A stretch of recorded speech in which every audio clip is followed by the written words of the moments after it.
darles una clase teórica a los estudiantes de medicina. Bueno, esta clase la vengo dictando ya varios años.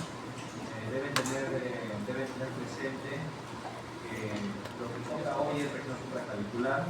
Sin embargo, para poder centrarnos en la parte de región supraclavicular, voy a tener que hablar de forma tangencial de temas anteriores que han visto, porque el cuello es toda una unidad y es un poco complicado poder centrarnos solamente en la región supraclavicular si es que no menciono brevemente algunos aspectos. Eso es lo que quiero que tengan presente.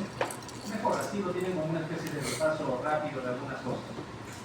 Ahora, bueno, creo que ya algunos conocen esto en nuestra facultad. Cuello, va a ser.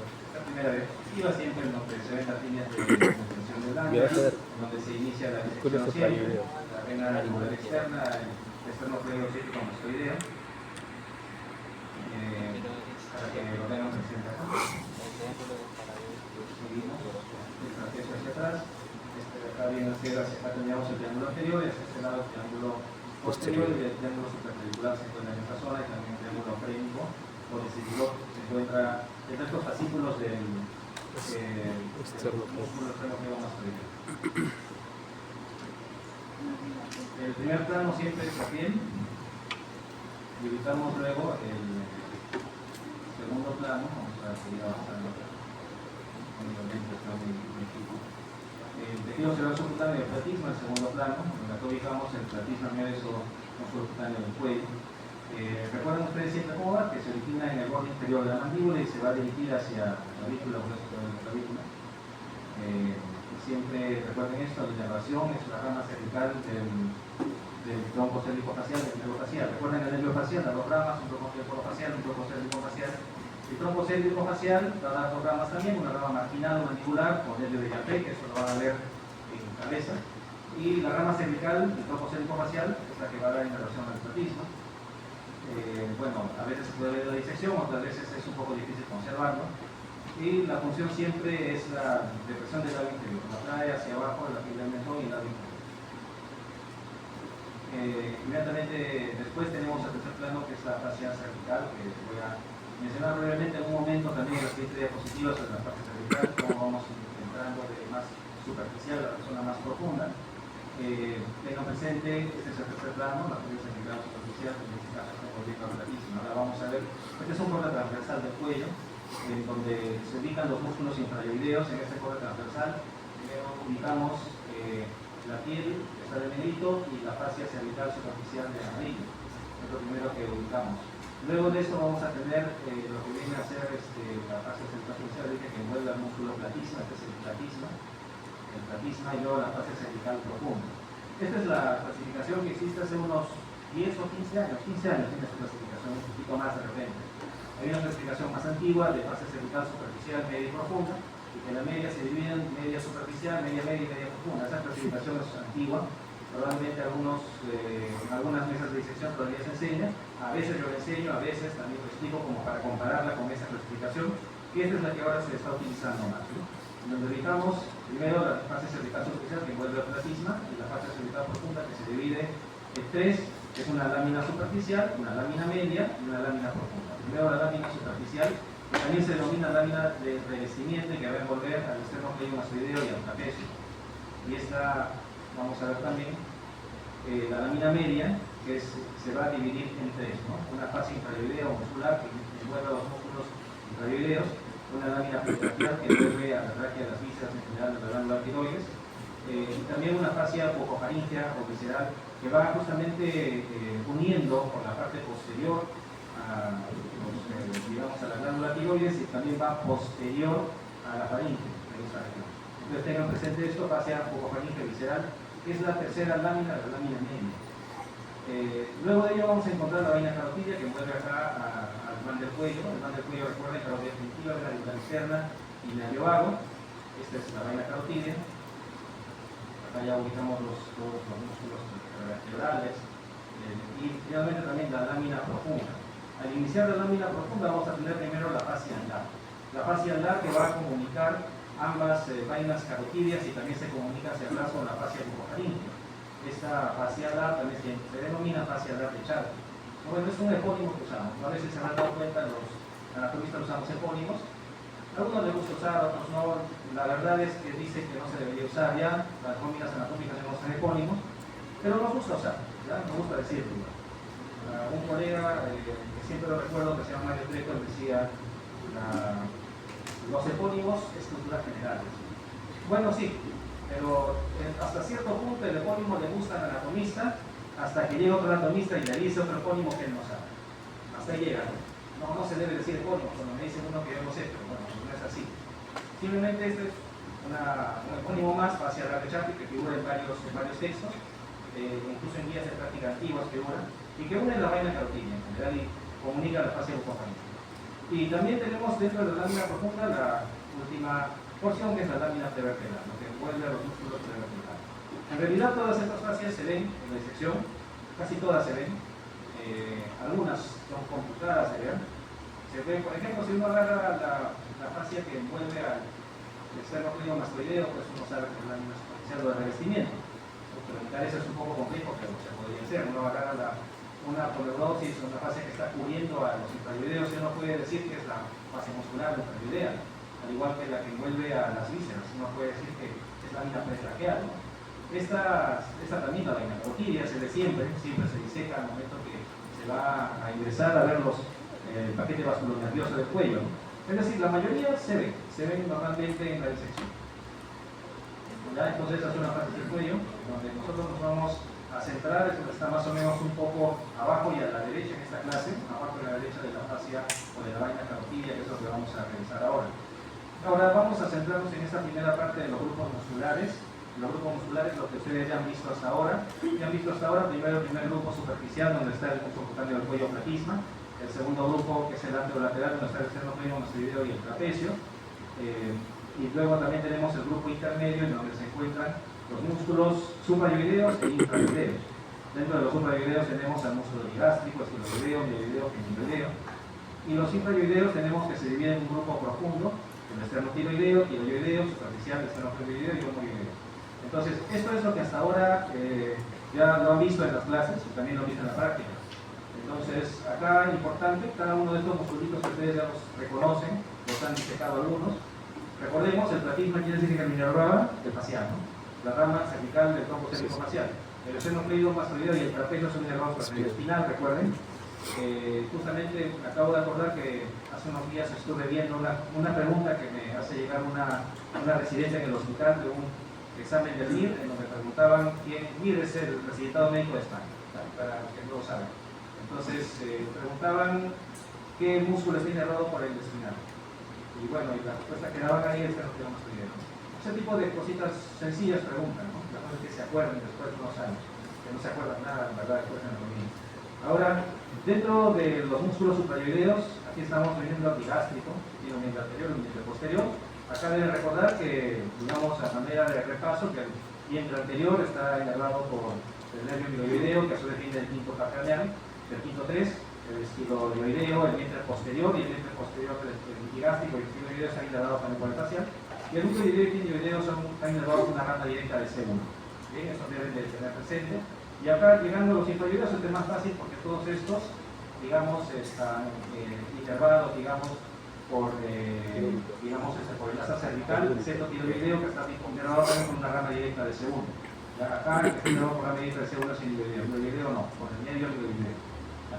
Entonces, esto tengamos presente, y ahora vamos a ver el grupo profundo, que es lo que vamos a ver en un momento, que todavía no, el objetivo de la clase es esta ahora, que se divide en un grupo medial y un grupo lateral. El grupo medial son los músculos vertebrales, el grupo lateral son los músculos escalenos y los intertransversos. Esto es lo que fundamentalmente se va a ver en la clase de ahora, ¿no? Sobre los grupos musculares. Ahora, un poco sobre esto que ya lo han repasado un poco, que es el esternocleido mastoideo, la inserción, la inervación, también tiene una inervación de C1-C4 para que lo tengan presente. Y acá estamos viendo el esternocleido mastoideo, los triángulos, ambos esternocleidos mastoideos, el trapecio, el triángulo anterior, entre el esternocleido mastoideo del lado derecho y del lado izquierdo, y el esternocleido mastoideo, el borde posterior del esternocleido mastoideo y el trapecio, el triángulo posterior. Y acá se ven todos los otros triángulos que ya han visto, ¿no? Por ejemplo, el triángulo somatoiano hacia arriba, el triángulo submaxilar, en esta zona. El homoideo que se divide en dos dientes, uno superior y uno inferior, y que también va a delimitar otros triángulos más, como por ejemplo el triángulo paratilio, que también ya lo vieron en una clase pasada. También tenemos acá el triángulo muscular homotraqueal, el triángulo occipital y el triángulo supraclavicular, ¿no? Esto es lo que vamos a ver fundamentalmente ahora. Y también parte del triángulo fénico de Sano de Celidoto, ¿no? Esta es la parte que corresponde ahora hacer. Ustedes ya han visto todo esto, así que lo veremos de forma tangencial, algunas cosas en común que tienen cada una de estas regiones, ¿no? Entonces, esta parte también ustedes ya lo habrán revisado seguramente, porque en la práctica algunos cadáveres se ven, es como, digamos, se forma el plexo cervical superficial. Este es el plexo cervical superficial. Recuerden C1, C2, C3, C4, C5. C1 y C2 se forma el asa del atlas, C2, C3 el asa del axis, el tercer asa, la tercera asa del C3 y C4. Y las ramas del plexo cervical superficial vienen del asa del axis, entre C2 y C3, la mayoría, donde está el músculo transverso del cuello, el auricular mayor, el occipital menor, finalmente entre C3 y C4, de ahí se origina la tercera asa, los nervios supraclaviculares que dan una rama anterior, media y posterior. Esta es la primera parte del plexo cervical superficial, que ustedes lo ven cerca al borde posterior del esternocleidomastoideo, que se origina a la altura de la peseta anatómica o peseta nerviosa, ¿no? Eso ustedes ya lo han visto, y acá tenemos el hipoglosso, y las ramas directas de C1 que van para el genioideo, que es supraioideo, y tiroideo, que es infraioideo. Bien, y finalmente la cervical, hacia abajo, como saben, ahí está. Creo que se elevan todos los músculos infraioideos, en general excepto el tiroideo. Y el frénico, que está inervado por C3, C4, C5, fundamentalmente C4. Que alguna vez vino en un examen teórico hace mucho tiempo eso. Ahora, esto también, para verlo de forma tangencial, lo que nosotros vamos a ver dentro de lo que corresponde ahora, solamente me piden, según el sílabus, hablar un poco sobre las ramas del vago que se pueden ver en esta región.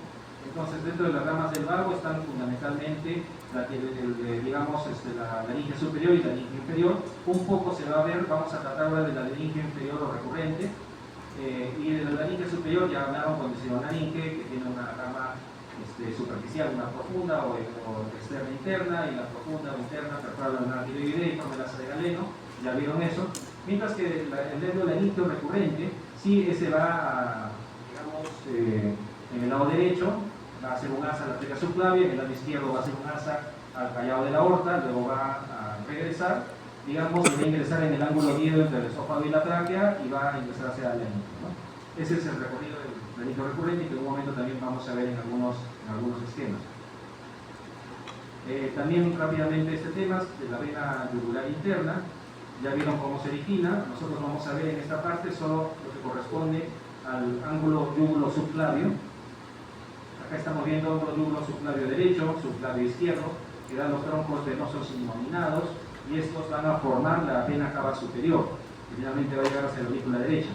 Entonces, esta parte es lo que nosotros vamos a ubicar en la región que corresponde, supraclavicular, y también cerca del triángulo frénico, están adyacentes, todo está adyacente.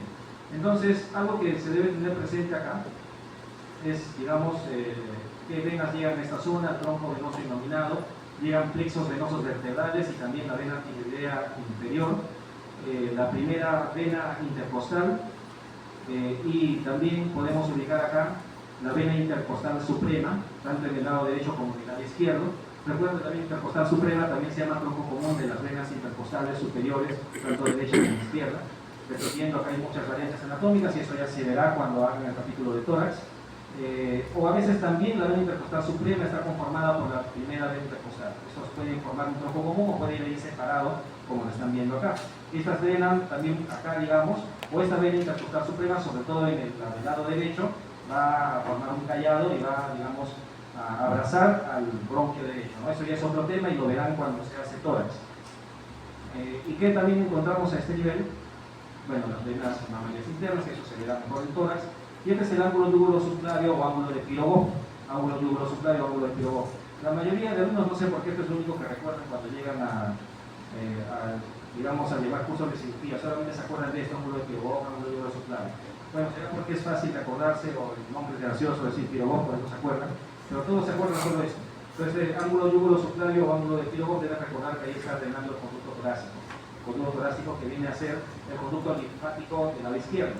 En el lado derecho drena la gran vena linfática, que es el conducto linfático del lado derecho. Entonces esta gran vena linfática es un poco más complicado de ver en la disección. La que se ve casi siempre es el conducto torácico. Recuerden que el conducto torácico se va a originar de las venas lumbares ascendentes. Las venas lumbares ascendentes van a unirse y van a formar la cisterna de Pequet o cisterna del kilo a la altura de L1. Estamos hablando ya de abdomen, ahí es donde se origina todo esto. Luego, desde la cisterna de Pequet a la cisterna del kilo se origina el conducto torácico, que va a pasar posterior a la aorta por el hiato aórtico, ingresa al mediastino posterior, va a ascender por el mediastino posterior el conducto torácico de derecha a izquierda en dirección oblicua, digamos entre D7, D6 y D5. Una vez que llega a D4, el conducto torácico se desvía a la izquierda, y luego que se desvía a la izquierda asciende al conducto torácico, y ya lo vemos acá. Lo vemos acá, que va a llegar más o menos hacia la altura de C7, donde alcanza su máxima altura el conducto torácico, llega hasta C7 y luego desemboca en el ángulo de Clebot, tal y como están viendo acá. Entonces, alguna vez en alguna alternativa de un examen teórico vi, las alternativas indican lo correcto, indican lo incorrecto, y cosas que a veces vienen, por ahí decía en una alternativa, ¿no? El conducto torácico alcanza su máxima altura al nivel de C7, decía, y el alumno está ahí llegando al techo y pensando que está loco. Claro, bueno, de ahí viene, pues, ¿no? Alcanza su máxima altura a la altura de C7. Como este gráfico está en el escandalactus, es muy fácil poder lograr. Ahora, vamos a ver por acá el triángulo supraclavicular, donde acá estamos viendo el vientre posterior o inferior del homoioideo, el esternocleidomastoideo y la clavícula, ¿no? Aquí estamos viendo el triángulo supraclavicular, ¿no? Aquí estamos viendo, estos son los límites, el contenido. El contenido del triángulo supraclavicular vienen a ser los músculos, estamos viendo acá, el escaleno, músculo escaleno anterior, el músculo escaleno medio, Ese viene a ser el contenido entonces de básicamente lo que se encuentra en este triángulo. Y acá ubicamos el espacio interescalénico anterior o hiato interescalénico anterior. Es lo que ubicamos acá primero. Entonces, lo que ustedes van a encontrar en los libros de anatomía es el término espacio interescalénico. Algunos dicen abertura interescalénica, es lo mismo. Nosotros acá en el anfiteatro decimos a lo largo de los años hiato interescalénico. Son sinónimos. No hay que hacernos mucha bola por eso, ¿no? Por el término exacto, ¿no? Aunque cuando uno va a los simposios de anatomía de la Sociedad Panamericana de Anatomía, y se ponen a discutir lo mismo, hiato, espacio, pero bueno, no vamos a filosofar con eso, ¿ya? Entonces, hiato interescalénico anterior, que está entre los dos músculos escalenos. ¿Y cuál viene a ser, digamos, el contenido? ¿No? Los troncos del plexo braquial. Están los troncos del plexo braquial. ¿Cuáles son los troncos del plexo braquial? Fácil, ¿no? C5, C6, C7, C8 de 1, ¿no? Esos vienen a ser los troncos del plexo braquial. Y la arteria subclavia. Entonces, aquí estamos viendo el hiato interescalénico anterior. Vemos también el escaleno anterior que está insertándose. Esta es la primera costilla. Ahí está, primera costilla, que está en inglés. Es que la rompen en inglés. Ahí está, primera costilla. Y ahí está llegando entonces el músculo escaleno anterior, que va a insertarse en el tubérculo escalénico de la primera costilla, o también llamado tubérculo de Lisfranc o tubérculo escalénico, donde está llegando el músculo escaleno anterior. Detrás de este posterior vamos a encontrar al músculo escaleno medio. El músculo escaleno medio, que también no solo se inserta en la primera costilla, sino que también tiene un fascículo que llega hacia la segunda costilla. Pero acá lo importante es ver esta inserción que estamos viendo en la primera costilla. Y entre ambos, arteria subclavia y los troncos del plexo braquial. Vamos a tener detrás también el hiato interescalénico posterior, que vamos a ver en un esquema mucho mejor esto, en donde el hiato interescalénico posterior se va a encontrar entre el músculo escaleno medio y el escaleno posterior, que también tiene inserción, digamos, hacia la segunda costilla y un fascículo menor en la primera costilla. Y el contenido viene a ser el nervio torácico largo, o nervio de Charles-Bell, este nervio ustedes ya lo conocen, creo que les vieron en el práctico, no estoy seguro, ya lo vieron en el primer capítulo, y este mismo nervio también se ve en el cuello. Si no lo han visto, pídenle a su profesor que se lo muestre, se lo va a mostrar. Ahí está en el hiato interescalénico posterior, nervio de Charles-Bell, entonces, ¿no? Ahora, a veces los estudiantes se hacen problema cuando ven la primera costilla y dicen, en la primera costilla se ve que hay un surco para la arteria subclavia, otro para la vena subclavia, el escaleno anterior. No se acuerdan a veces qué surco va delante o detrás del tubérculo del Mizrán. Eso es muy fácil acordarse, ¿no? Porque cuando ustedes tienen la primera cosquilla, nosotros vemos el tubérculo del Mizrán, donde llega el escaleno anterior. Detrás siempre está la arteria subclavia, porque detrás del escaleno anterior está el hiato interescaleno anterior.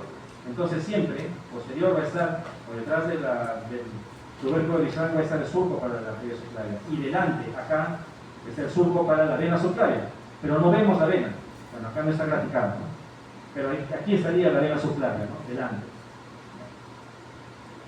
Ahora vamos a ver esta parte de la arteria subclavia. El origen es el tronco arterial brachiocefálico en el lado derecho, y en el lado izquierdo se origina del callado de la aorta, que estamos viendo. Bueno, este es un esquema un poco magnificado y no es tan real, pero les va a ayudar un poco. Aquí estamos viendo el tronco arterial brachiocefálico. Obviamente, si este tronco es del lado derecho, en el lado izquierdo no hay tronco. En el lado izquierdo la subclavia y la carótida primitiva se originan diferentes, no hay tronco, o se originan, digamos, de forma independiente. En todo caso, estamos viendo en el lado derecho tronco arterial brachiocefálico, arteria axilar, y se supone que antes de la arteria axilar se encuentra la arteria subclavia. La arteria subclavia va a llamarse así hasta que cruza la clavícula. ¿Recuerdan eso, no? Eso recuerdan también. Cruza la clavícula y cambia de nombre a arteria axilar. Hasta antes es arteria subclavia. Ahora, la arteria subclavia, a su vez, recordarán que la arteria axilar se divide en tres con respecto al músculo pectoral menor. ¿Recuerdan eso, no? Esa era la forma de dividir a la arteria axilar. Igual la arteria subclavia tiene una forma de dividirse. Igual. Se divide con respecto al escaleno anterior. Respecto al escaleno anterior. Pero respecto al escaleno anterior va a tener tres porciones la arteria subclavia. Primero, una porción preescalénica. La primera porción es la porción preescalénica. La segunda porción es la retroescalénica. Y la tercera porción es la posescalénica.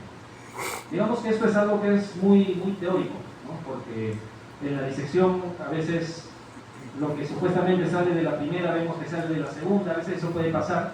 Pero esta es una forma práctica de acordarnos y muy sencilla también. En donde en la primera porción vamos a ver siempre, acá les pongo C6 para que se ubiquen, la arteria vertebral. Es la primera rama que asciende de la subclavia, siempre. La primera que asciende es la arteria vertebral, la primera que desciende va a ser la arteria mamaria interna. La mamaria interna, la primera que desciende, la primera que asciende es la vertebral. Entonces, esta arteria vertebral, recuerdan ustedes, por clases anteriores, se origina en la subclavia y luego va a ingresar por los agujeros transversos a partir de C6, agujeros transversos de C6. A la altura de C6, recordarán que es el tubérculo anterior, que es el tubérculo de Chassaignac, tubérculo carotídeo, ¿no? Es una de las relaciones en general de C6, ¿verdad? Eso lo recuerdan, las teóricas, prácticas y todo ello. Y acá tenemos entonces la arteria vertebral. Luego también de esta primera porción se origina el tronco tirobicépico escapular. Tirobicépico escapular. Cuando llevaban sus clases de miembro superior, les hablaban de la arteria supraescapular, que se origina del tronco tirobicépico escapular, y todos estaban mirando al techo, ¿verdad? Está loco que está hablando. No, pero ahora sí, ahora acá ya lo están viendo, el tronco tirobicépico escapular. De acá, ¿qué ramas salen? La tiroidea inferior, primero es la tiroidea inferior. La tiroidea inferior deben recordar también que se hace horizontal a la altura de C6. Por eso digo que este esquema no está tan bien, porque ayuda para algunas partes y acá no ayuda mucho, porque la tiroidea inferior debería ascender hasta acá y acá recién hacerse horizontal. Bueno, esa parte no está bien en el dibujo, pero bueno, debería ascender hasta acá. Tiroidea inferior, recuerden que se hace horizontal también a la altura de C6 y forma el asa de Drovnik junto con el ganglio medio de la cadena simpática. Aquí lo vamos a ver, acabando la clase vamos a ver eso, el asa de Drovnik.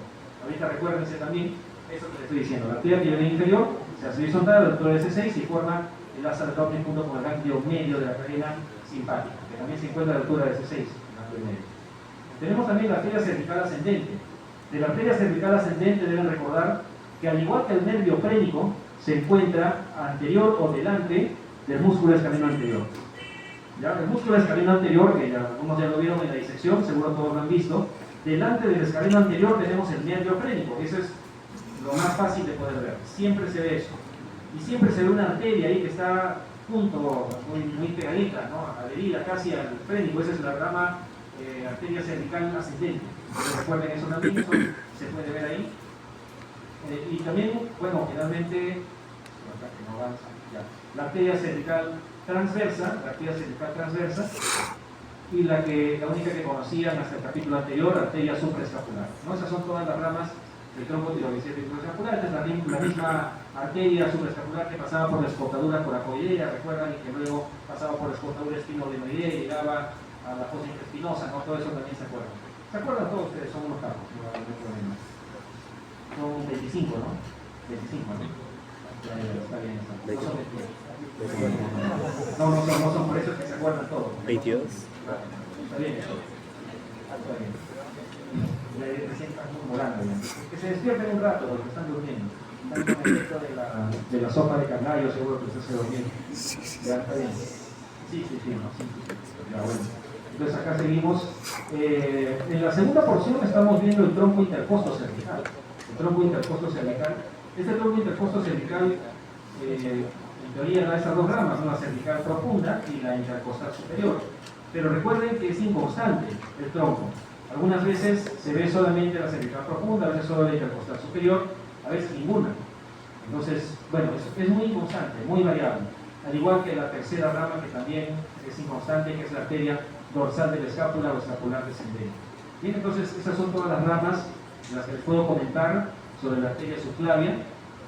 De acá, importantes: vertebral, mamaria interna y tronco tiroidocéntrico escapular. Las inconstantes, como son inconstantes, no las ven mucho, y también no tienen mayor relevancia clínica, les digo.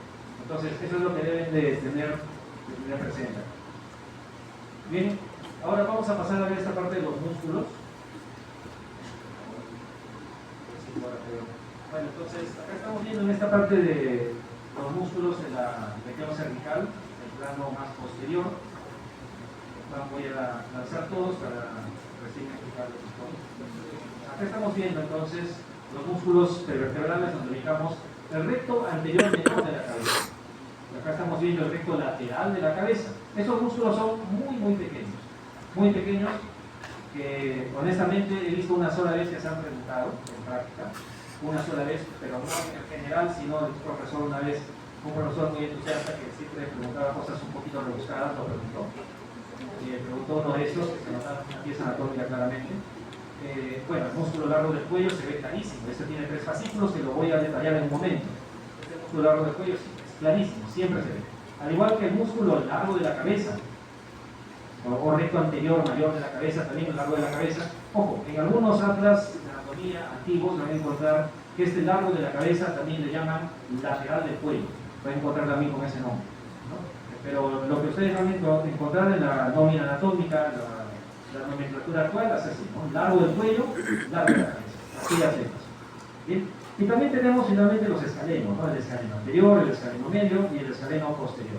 Estos son los músculos que ubicamos de vertebrales en la región cervical.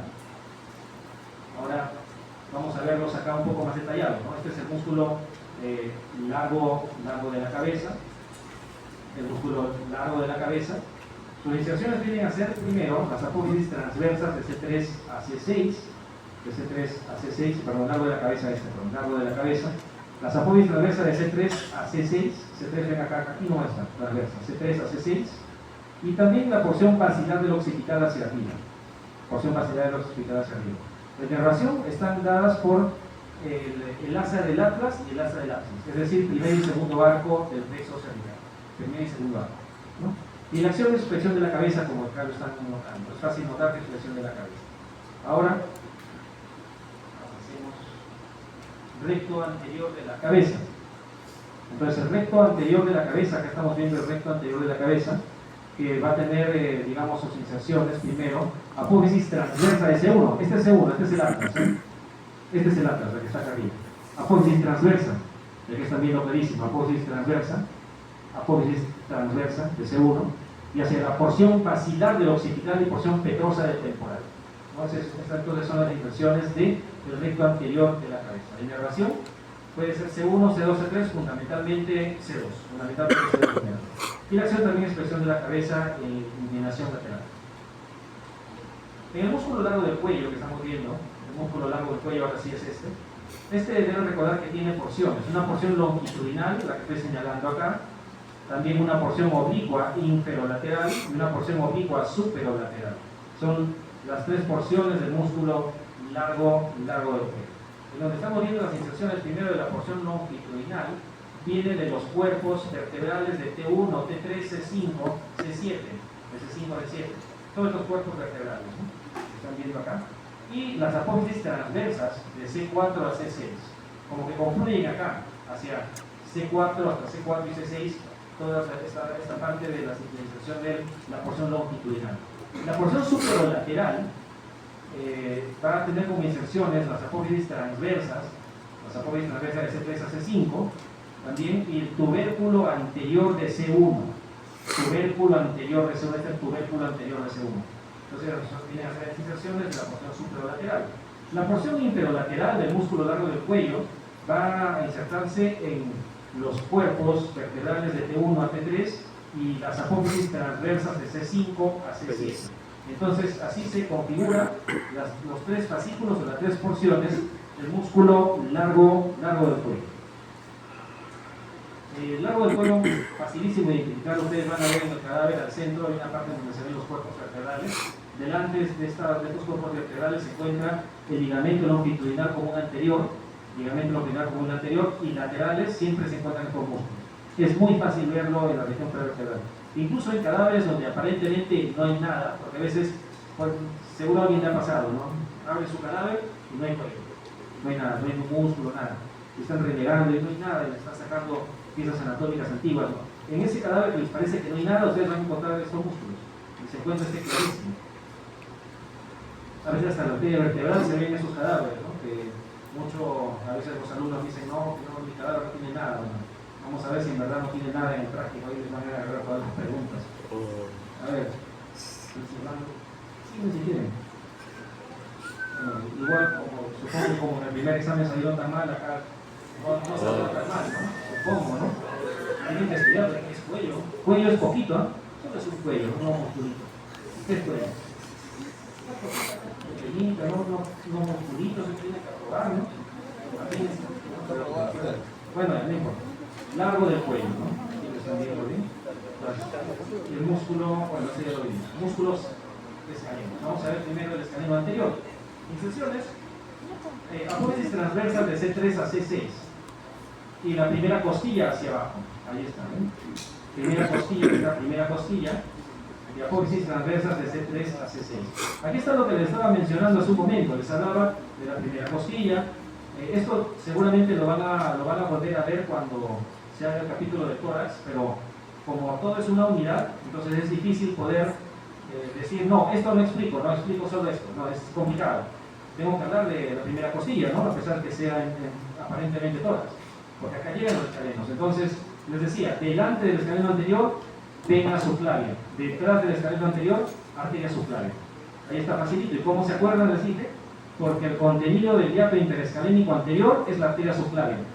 Y siempre el hiato interescalénico anterior es posterior, hacia atrás, ¿no? Porque está entre el escaleno anterior y el escaleno medio. Entonces, es fácil por ahí acordarse. Espero que se acuerden, ¿no? ¿Sí se acuerdan? Son 25, sí se acuerdan, son impares. Sí, los impares. Son impares, claro.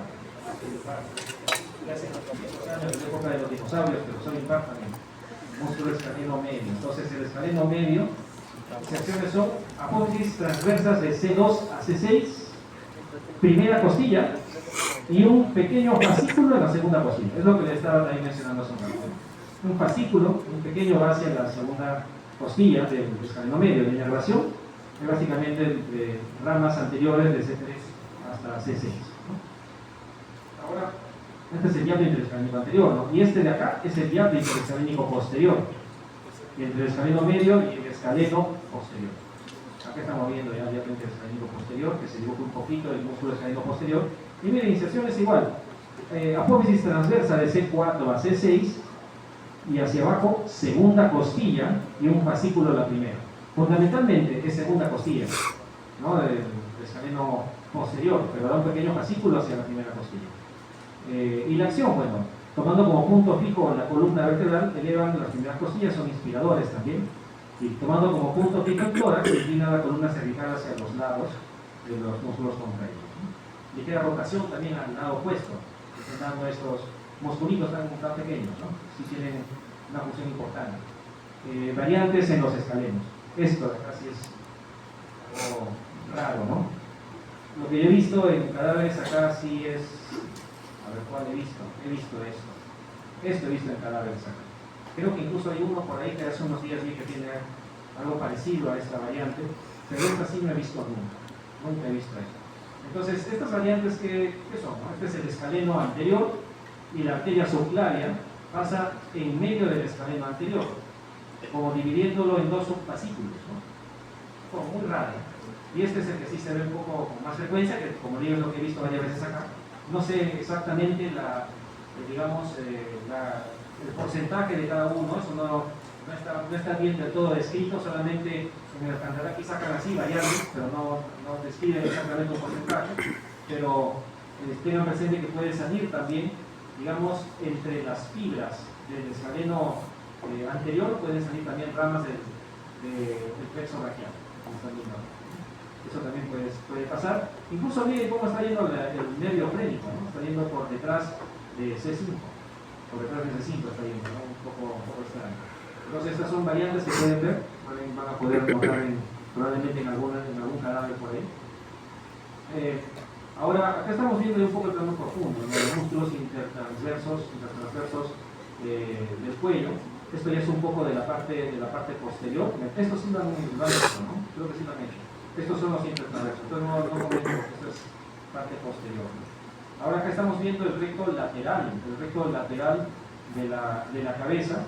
El recto lateral de la cabeza tiene inserciones en la apófisis transversa de C1 y llega a la apófisis yugular del occipital. Esta es la apófisis yugular. Entonces viene a ser el recto lateral de la cabeza, ¿no? No tiene mayores relaciones más que el recto anterior de la cabeza y el apófisis estiloides hacia afuera. Lateral no tiene más relaciones que eso. Y la acción es que inclina lateralmente la cabeza y el cuello hacia el mismo lado. La inervación es un rama anterior de C1. Ustedes ven que C1 inerva muchos musculitos en esta zona, ¿no? También hay inerva C1 directamente el recto lateral de la cabeza, ¿no?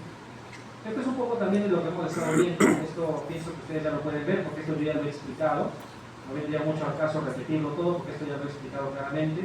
Cómo son las inserciones de los escalenos. Acá ustedes van a poder repasar el origen del escaleno anterior, medio, posterior, las inserciones acá, en la parte distal de cada uno de estos y cómo es la inervación.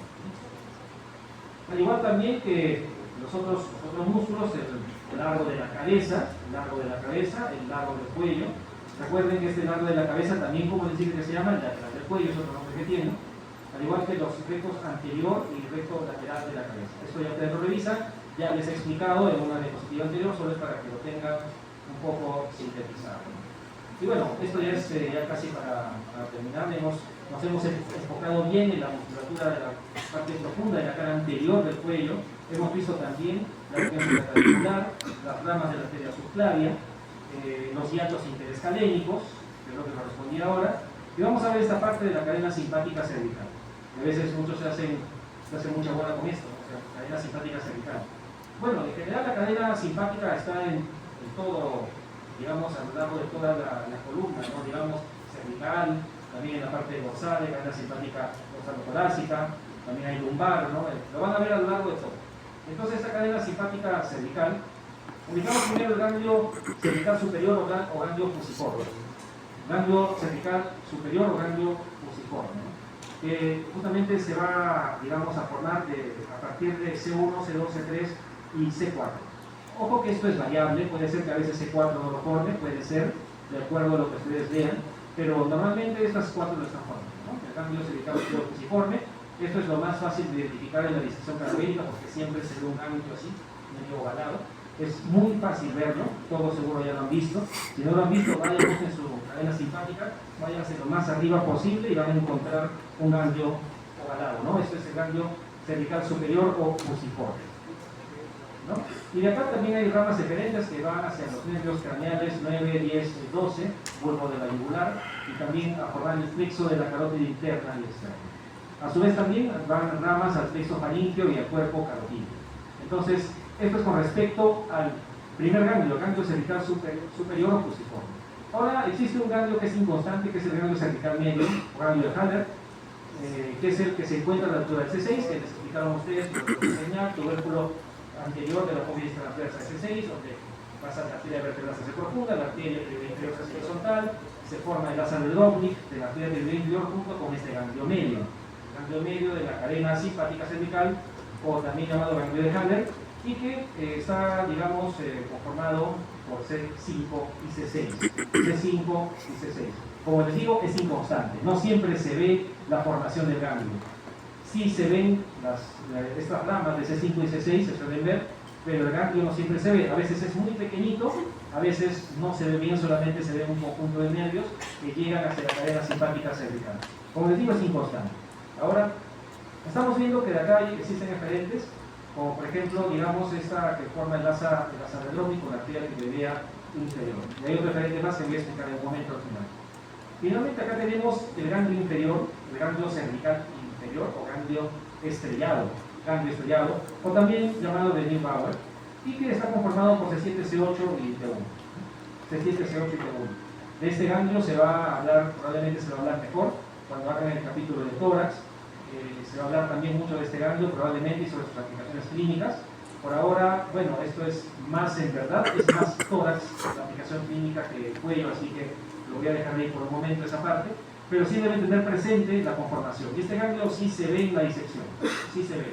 Los que se ven con frecuencia son el fusiforme, el estrellado, a veces no se ve tanto como una estrellita, sino se ven como varias ramitas que están llegando, y es fácil verlo, pero este ganglio medio, el de Haller, como les digo, es el que sí es un poco complicado y difícil verlo, ¿no? Se ve siempre, se ve solamente la mayoría de las veces ramas que están llegando hacia la cadena simpática cervical. Ahí están las ramas que lo están conformando. También va a dar una rama hacia el plexo de la arteria subclavia. Una rama hacia el plexo de la arteria subclavia. Eso también vamos a hablar en la siguiente diapositiva. Y miren, cada uno de estos ganglios va a dar una rama. Que es el nervio cardíaco superior, el nervio cardíaco medio y el nervio cardíaco inferior, ¿no? Entonces, esta es la conformación de la cadena simpática cervical, ramas aferentes, ramas eferentes. Lo tengan presente. Entonces, de acá, en verdad, lo importante es todo. ¿Ya? Aprendan. ¿Qué quieren? ¿Que les dé citas? No hay citas, no existen citas. No existen citas, deciden todo y se acabó. No hay citas. No sé lo que quieren, no existe. Bueno, entonces acá estamos viendo este último dibujo. Acá estamos viendo, esta es la carótida primitiva que se divide en interna y externa. Acá estamos viendo la arteria subclavia, estamos viendo acá la arteria vertebral. Y acá hay dos asas. En verdad en el cuello hay un montón de asas, ya estarán cansados de escuchar asas, un montón de asas. Ya están cansados y se acuerdan, se confunden una con otra de repente, ¿no? Pero no son tantas, ¿no? Si le agarran el gusto a cada asa, se le van a aprender bien. Van a escuchar varias. Entonces, por ejemplo, este es el asa de Busans. El asa de Busans, para que se acuerden de forma práctica, el asa de Busans se hace la cadena simpática a la subclavia en el lado derecho y en el lado izquierdo a la aorta, al callado de la aorta, para ser más preciso. Entonces tengan eso presente primero, sobre el asa de Busans, o sea, es el asa de la cadena simpática, ¿ya? Hacia otras estructuras, que como están viendo en este caso, la subclavia en el lado derecho, ¿ya? Ahora, me dijeron, por ahí una vez un alumno escuché, no, el asa de Busans es el asa del laringio recurrente. No es el asa del laringio recurrente, se llama asa del recurrente, así nomás se llama. Asa del recurrente. Si le encontraron un epónimo me avisan, ¿no? No sé si tiene epónimo, quizás tiene, porque todo tiene epónimo casi. Le ponen su nombre si quieren ustedes, asa de la 25. ¿Ya? Pero no sé, por ahí puede haber un asa, ¿no? Pero el asa de la cadena, perdón, del recurrente se llama así, asa del recurrente. Y es igual a esta asa. En el lado derecho hacia la subclavia y en el lado izquierdo hacia la otra. Es idéntico. Y acá existe esta asa que se llama asa de Haller, que es un asa que va a hacer la cadena simpática a la arteria vertebral. ¿Esto se ve? Sí se ve. Se ve casi siempre. El problema es que lo pasamos por alto a veces, ¿no? Esto sí se ve casi siempre. Esto incluso se ve más que el asa de Dubrovnik. En realidad se ve esto mucho más que el asa de Dubrovnik. Y esta vendría a ser una relación más de C6. Y que muchas veces lo pasamos por alto. Esta es una relación más de C6. ¿Por qué? Porque aquí está el ganglio medio. Entonces también, aparte del asa de Rotting, está el asa de Calvert, el asa que hace el ganglio medio y el ganglio inferior, más cerca, el ganglio medio está a la arteria vertebral. Entonces acá, esta es la cadena simpática, miren que viene hacia acá, esta es la cadena simpática, esta ramita es la continuación de la cadena simpática, esta de acá viene a ser el asa de Vieussens y esta viene a ser, digamos, una rama que va a ser peso cardíaco, que les estaba comentando. Y este otro nervio, que es uno que en verdad está conformando el asa, se llama nervio vertebral. Este es el que se llama nervio vertebral. ¿Ya? Esto está en, revisen el Rubier, no creo que revisen el Rubier, todos revisan otro libro Rubier, un señor libro. Revisen el Rubier, ahí está, cadena simpática, nervio vertebral, así lo llaman, ¿eh? Y este nervio vertebral, muchas veces, luego da una rama que continúa con la arteria vertebral, va junto, muchas veces, pero no muchas veces, algunas veces, muy pocas veces, con la arteria vertebral y va a ingresar a los agujeros transversos. De ahí que también se llama nervio vertebral y algunos lo llaman, bueno, en un texto muy antiguo, nervio de François Frank, también lo llaman así. Y ese nervio, cuando existe, se adhiere a la arteria vertebral y va a pasar por el triángulo suboccipital también cuando existe. ¿Han visto el triángulo suboccipital, el triángulo Equilux? Eso lo han visto, ¿no? En una clase anterior. Que recuerdan que el contenido de ese triángulo de la arteria vertebral, rama posterior de C1 y arco posterior del atlas. ¿Se acuerdan? Cuando existe este nervio vertebral también pasa por ahí, pero es rarísimo, es rarísimo. Eso más lo he leído que lo que lo he visto. Y hay muchas cosas en anatomía que a veces uno más lo lee que lo que lo ve. Entonces, eso es para que lo tengan presente, las razas, para que diferencien a su alcalde de asa de Vieussens. Bueno, hasta aquí llegué. Muchas gracias.